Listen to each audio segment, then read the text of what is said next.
आज हम बात कर रहे हैं उस अनादि शक्ति की जो संपूर्ण सृष्टि की रचयिता और पालनहार है। वे परमपिता परमेश्वर अनंत अविनाशी और सर्वशक्तिमान है। उनकी महिमा का गुणगान चारों वेद करते हैं। उनका स्वरूप इतना अद्भुत और असीम है कि उसे शब्दों में बांध पाना संभव नहीं है।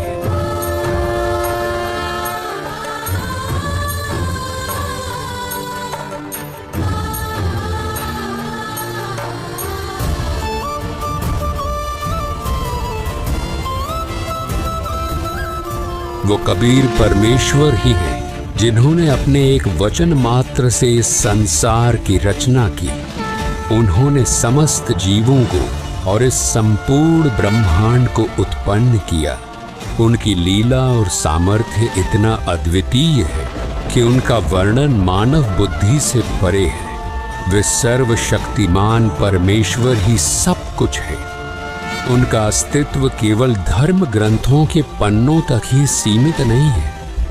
वो सर्वशक्तिमान परमेश्वर जो अनादि और अविनाशी है, वो स्वयं इस धरती पर प्रकट होकर अपनी दिव्य शक्ति और सामर्थ्य का एहसास कराते हैं। उनकी अद्भुत लीलाओं को जानकर हर हृदय श्रद्धा से भर जाता है और हर मस्तक उनका सजदा करता है।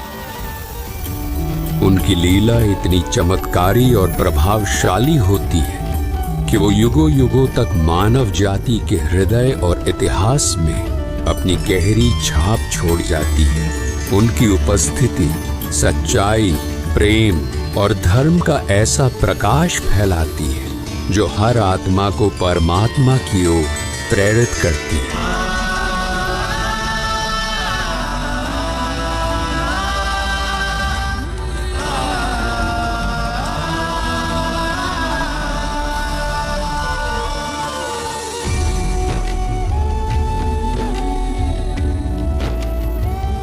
ऐसी ही एक अद्वितीय लीला घटी थी आज से 507 वर्ष पहले, जब मोक्ष की नगरी के नाम से प्रसिद्ध काशी में अंधविश्वास और पाखंड अपनी चरम सीमा पर था।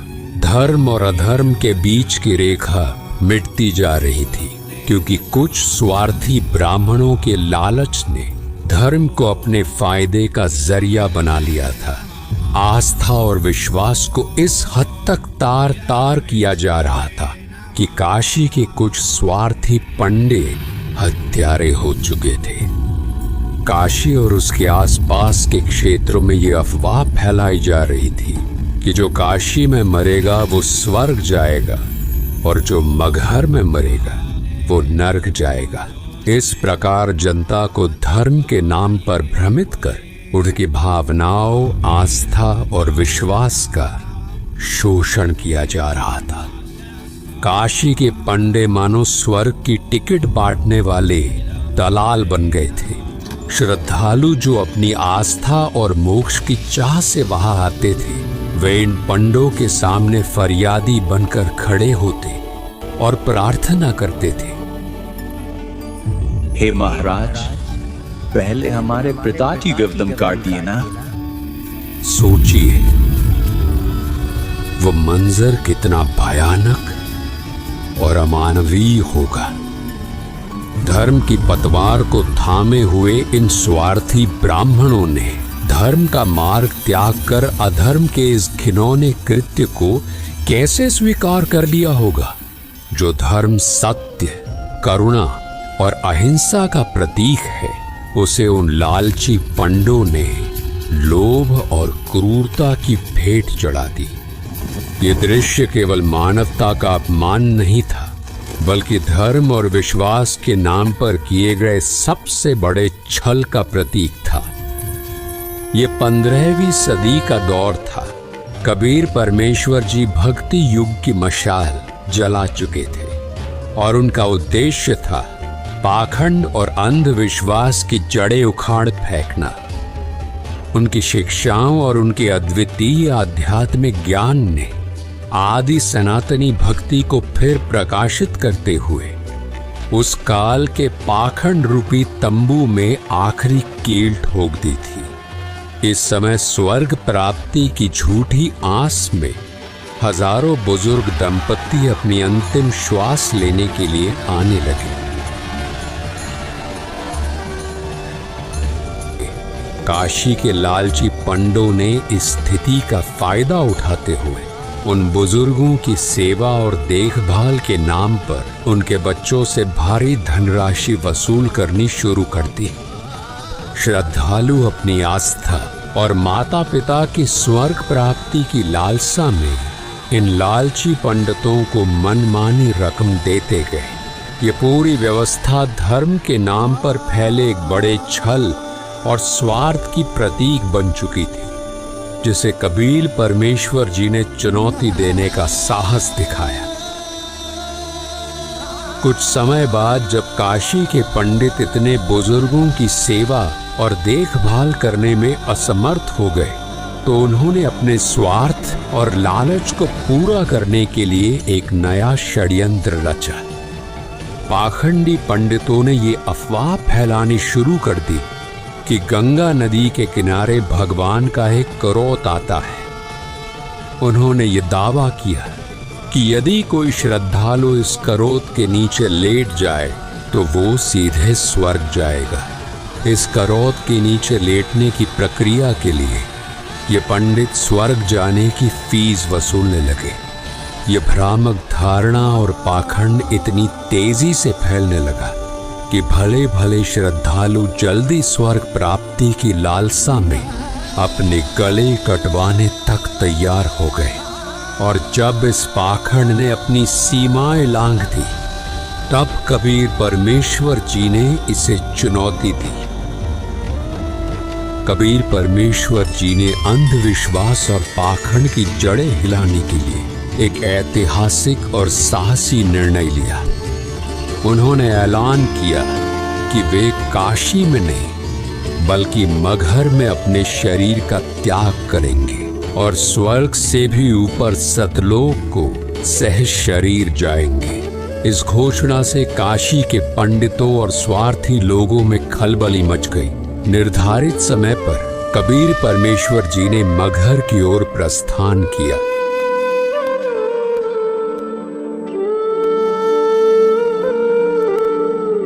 ये सुनकर काशी नरेश वीर देव सिंह बघेल अपने सैनिकों और पंडितों के साथ मगहर के लिए रवाना हो गए।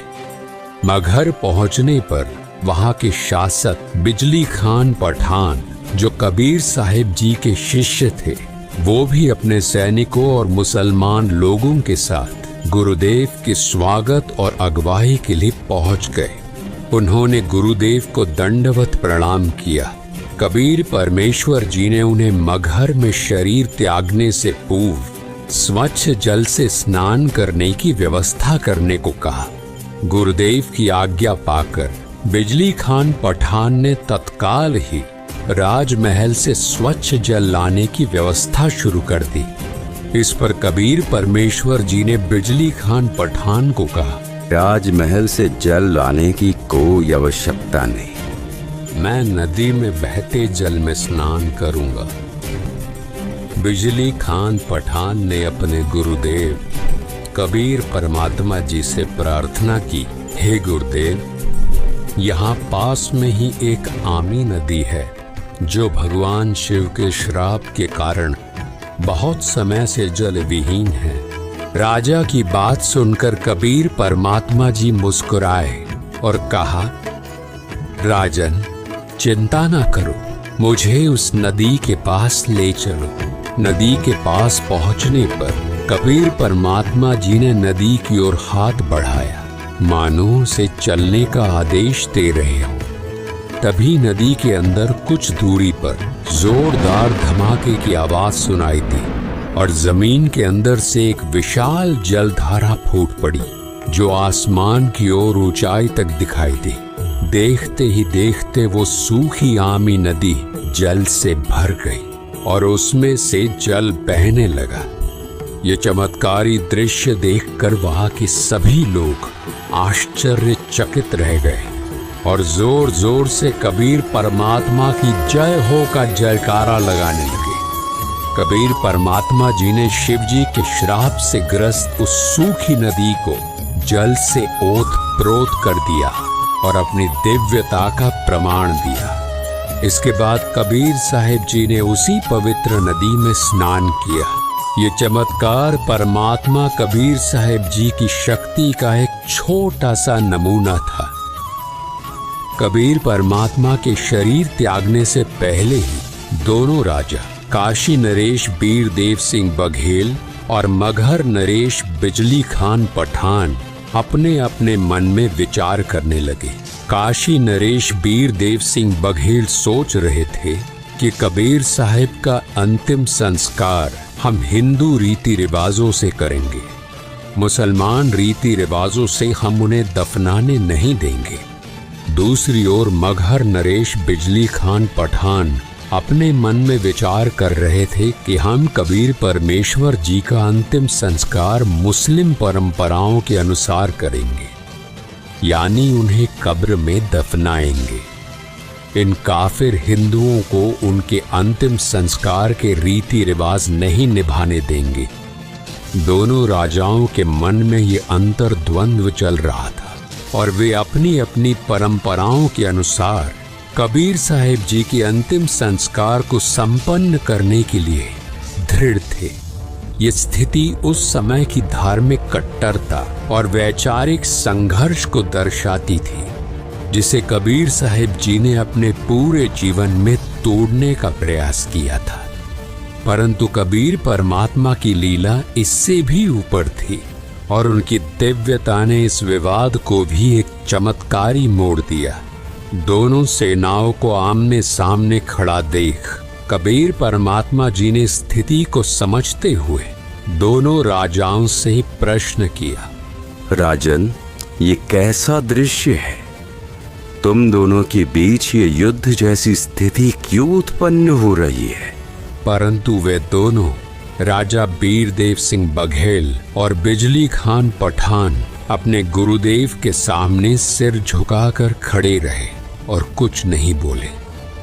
जब काफी समय बीत गया और किसी ने कुछ नहीं कहा, तब पास खड़े एक मुसलमान सैनिक ने आगे बढ़कर कहा कि हे कबीर जी, हम आपका अंतिम संस्कार मुस्लिम रीति रिवाज से करेंगे।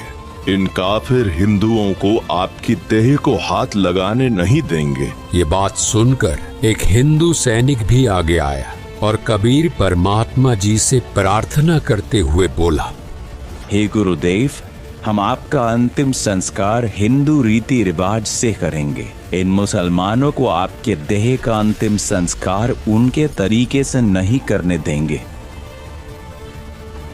कबीर परमात्मा ने शांत और गंभीर स्वर में दोनों राजाओं और उनकी सेनाओं को संबोधित किया। उन्होंने कहा, तुम सब एक ही परमात्मा की संतान हो। धर्म, जाति और परंपराओं के नाम पर लड़ाई करना व्यर्थ है। हिंदू और मुस्लिम दोनों को एक साथ मिलजुल कर प्रेम और भाईचारे के साथ रहना चाहिए। यही सच्चा धर्म है। और मैंने तुम सबको 120 वर्षों तक क्या शिक्षा दी है? क्या मैंने तुम सबको ऐसे लड़ाई करना सिखाया है? कहाँ गए मेरे वो उपदेश जो मैं आज तक तुम सभी को बताता रहा कि हिंदू मुसलमान तुम दो नहीं हो, तुम सब एक ही परमात्मा की संतान हो और आज तुम फिर वही खड़े हो।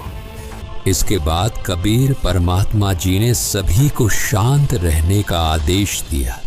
कहा, यहाँ नीचे एक चादर बिछाओ और जब मैं लेट जाऊं तब मेरे ऊपर एक और चादर डाल देना, और जब मैं अपना शरीर त्याग दूं तब तुम दोनों इसे आधा आधा बांट लेना। और तुम सब ध्यान से सुन लो, अगर तुमने आपस में लड़ाई की तो ये ठीक नहीं रहेगा।